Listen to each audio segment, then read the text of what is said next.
खबर शामिल करते हैं शहर कराची, जहां आलमी सफीर अमन international peace mission organization IPMO के एग्जीक्यूटिव मेंबर वर्ल्ड और additional chief coordinator Asia doctor Zakir Hussain Adil ने रॉयल न्यूज टीवी के चीफ रिपोर्टर कराची जावेद महमूद तराई से खुसूसी बातचीत करते हुए कहा कि अमन कायम रहेगा तो कारोबार और रोजगार भी रहेगा और लोग जिंदा भी रहेंगे, लेकिन इसके लिए जरूरी है कि पाकिस्तान भी कायम दायम रहे। यही वजह है कि अमन के फरोग के तसलसल की जितनी भी जरूरत है शायद इतनी पहले नहीं थी, और ये और बात है कि अमन को हर दौर में कायम रखने से ही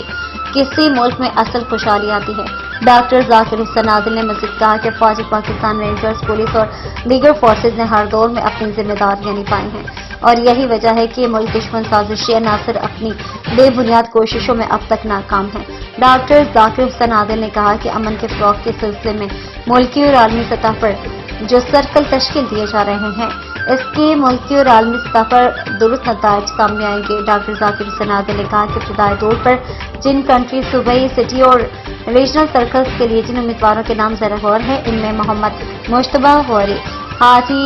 नईमुद्दीन, सलमान कासिम, मोहम्मद फरीदुल्लाह, हारिस खान, इरफान शेख, मोहम्मद याद, हमीदा कशिश, गुलाम अब्बास आबिद, गुलाब सिद्दीकी, इनामुद्दीन सिद्दीकी, डॉक्टर मोहम्मद सादा, डॉक्टर सईद, डॉक्टर हुमैरा और दीगर चंद नाम सरफहरिस्त हैं जिन्हें इदारे के ज़ाब्ते के पाबंद रहना होगा।